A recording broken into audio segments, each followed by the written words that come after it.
The past year has been very, very unusual to say the least. When I bought my MG just over a year ago, I had all kinds of plans as to long distance journeys that I was going to do, but lockdown put a bit of an end to that and they never quite came to fruition. However, this weekend I am finally taking it on a long distance journey. So let's hop in and see how she does.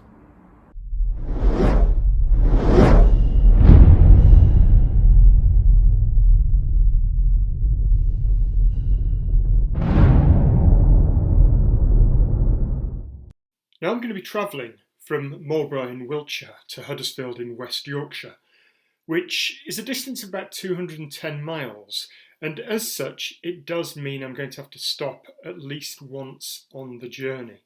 And ideally what I'm looking to do is stop somewhere just to the north of Birmingham. I'll be heading up the M6 and then up the M5. There are loads of apps that you can get to help you plan your journey. Two of the most popular ones are ZapMap and PlugShare, both of which do a very similar thing. They contain databases of chargers all around the country, and by tapping on a charger you can find out a few extra details about the charger and even get directions to that charger from your current location. I, however, am not going to be doing that on my iPad. Instead, I'm going to go into my car and use CarPlay instead. Whilst ZapMap does support Apple CarPlay, unfortunately, in order to use it, you've actually got to subscribe. And for me, the subscription is just a little bit too high. PlugShare, on the other hand, has a free CarPlay app. So here I am on the CarPlay screen. If I open it, you get a map showing your current location and nearby charge stations. One of the little problems I find with PlugShare, I don't know if there's a way of doing this, but I couldn't find a way of searching on here. There doesn't appear to be any search facility. There is on the iPhone app, and it's pretty easy how to use it, but this interface is less than intuitive. You can move the position around just by sliding, but it doesn't support multi-touch, so I can't pinch to zoom. You have to use these buttons instead. So in order to find where I want to charge, what I'm going to do is press that little button there. I'm going to zoom right out. I know that I need to charge just north of Birmingham. So if I just find where Birmingham is, I'm going to just put, I think, Cannock somewhere in the centre. Oops. Yeah, it's a little bit slow in terms of the response. And when I zoom in there, you'll notice that we've got a number of charge points. These two here, I believe, if I tap on them, let's click Done and tap, they're the Hilton Park northbound, which is probably what I'm going to try and use.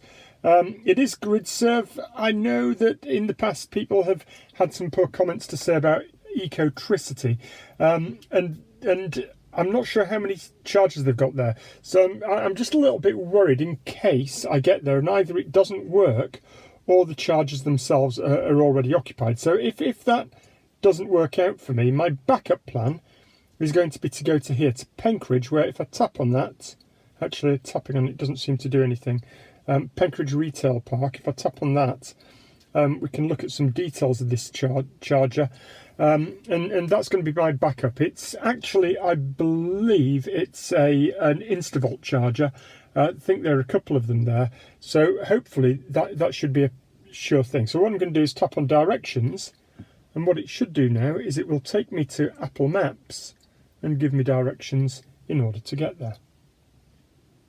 Starting route.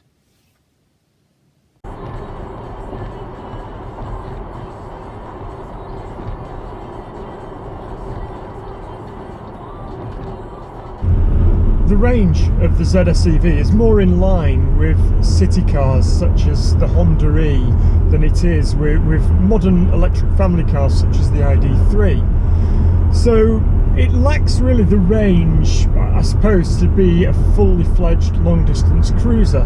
But despite that, it's actually got some really nice driver aids that make long distance driving fairly straightforward.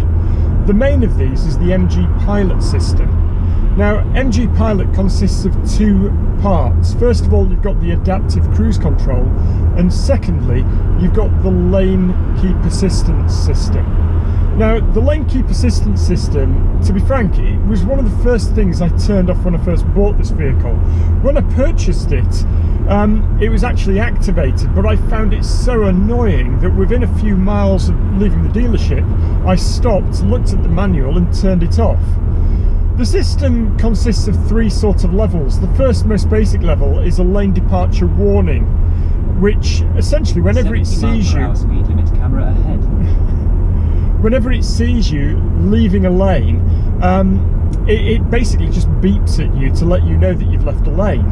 Now, living in a rural area as I do, actually the lanes are very tight, and it means when I drive around, even doing my very best to stay on my side of the road, the system beeps all the time, which is very frustrating. Level 2 of the system is sort of like a lane departure system that just gives you a gentle nudge every time it detects you crossing a lane.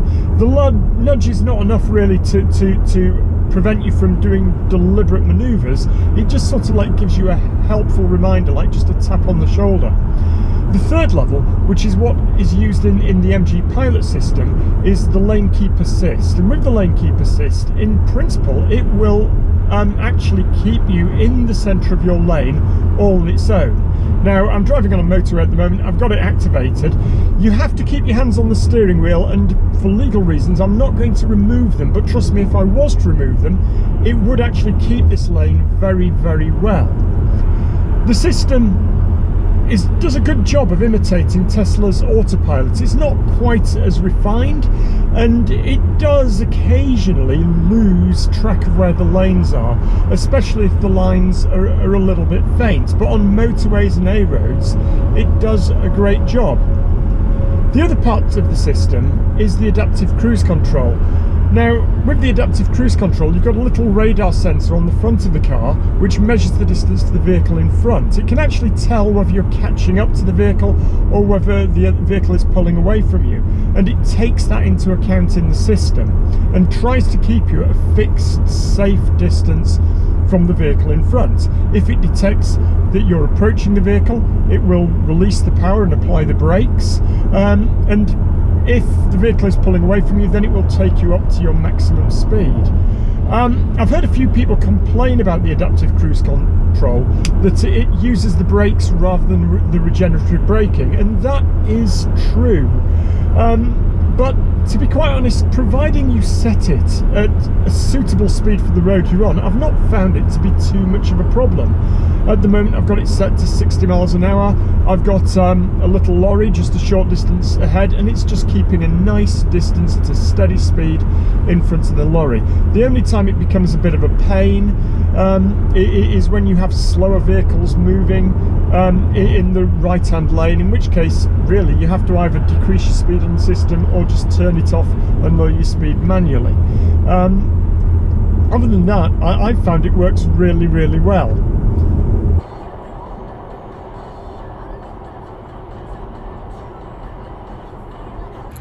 Well, I've got to my first stop, which is Hilton Park Services, the northbound services on the M6, which is just north of Birmingham. I arrived here with a 25% state of charge.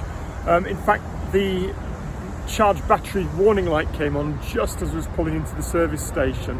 I've done a distance of about 106 miles and I had 25% remaining, as I said, which means I could have done about 35 more miles, which puts my range at about 140 miles in total. My average speed has been about 52 miles an hour. I've been on motorway most of the way and doing around 60 on the motorway. Yeah, I could have gone faster, but of course if you go faster you lose charge a lot quicker.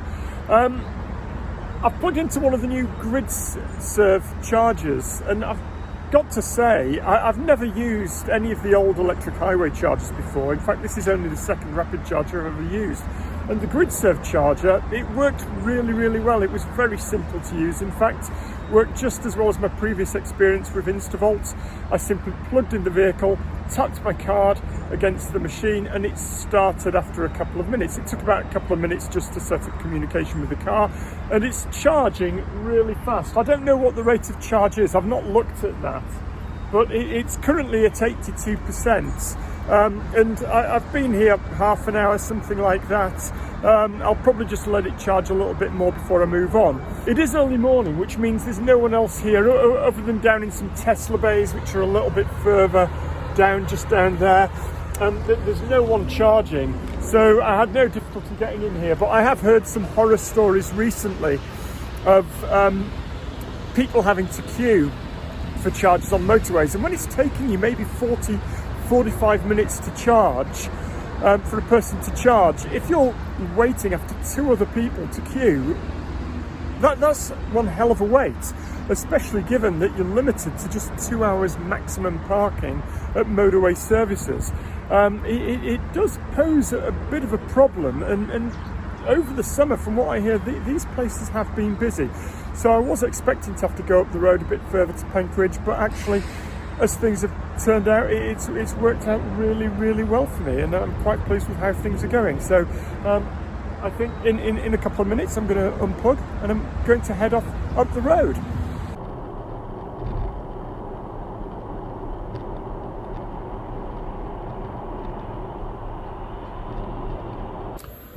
Well, I've made it to my destination, or rather about 2 miles away from my destination. I'm actually travelling about 2 miles in that direction, but whilst I was here I thought I might as well just get a quick charge, because the place where I'm travelling doesn't actually have a destination charger. And to make things even better, this charger here in West Yorkshire actually is free at the moment, and it's free up until the end of October, so it would be rather rude not to take advantage of it. The second part of the journey, it was smooth. It was a little bit busier, so my average speed was a little bit slower. Rather than travelling at about 62 miles an hour, which I was doing for the first part of the journey, my average speed was a little bit less than 60. For a lot of the journey I was only doing about 55, 56, 57, but nevertheless there wasn't any major hold-ups. The traffic kept moving at all times, and I got here with about 30% battery left and about 50 miles showing on the trip computer, so there was no problem at all to do with range. On the whole, it's been quite a nice journey. The charge I did at Hilton Park was very smooth, very, very easy to make. I've not had any worries really to do with range anxiety at all. So the MG ZSEV, is it a good long distance cruiser?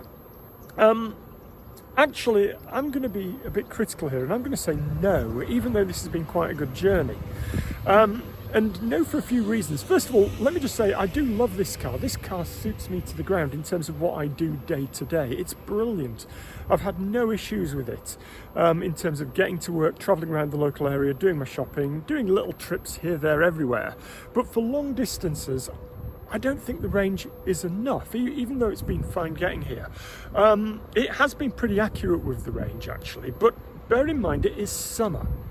And in summer, you always get much better range than you do in winter. If I was travelling in winter, I don't think there's any way I would have been able to get here just on one charge midway. I'm not even sure I would have made it as far as Hilton Park. I guess I'd have had to have charged just before Birmingham and then charged again somewhere closer to where I am now. So it's not really... I don't really have much confidence if I was doing this kind of journey regularly. The other thing is, I have been lucky today. I was able to get onto the chargers without having to queue. But as EVs become more popular, those chargers are going to be in more demand. And yes, although new chargers are being installed all the time, I'm not quite convinced actually that it's going to meet the demand that we're starting to see at motorways. And I've heard horror stories of people having to wait hours for chargers to become available. Ideally, I would say that if you regularly do long distance journeys, you're probably going to want to look at something with a range over 200 miles and probably allowing for the winter factor, something in the range of about 250 miles. So for me, if I was doing this journey all the time, I would probably now go for the MG5 long range, which does have a distance of about 250 miles. It would be ideal. Does that mean I regret buying this? Well, no, it's a great car. It's a great people carrier. It's great for me and my children, for carrying them around, taking them to school, carrying them to the friends, going on holiday, all those kind of things. It's a great car. I've really enjoyed it, and it suits me to the ground. But long distance, I know a lot of people are going to disagree with me on this, but for me, it's not quite the right thing, and there are better cars out there for similar prices.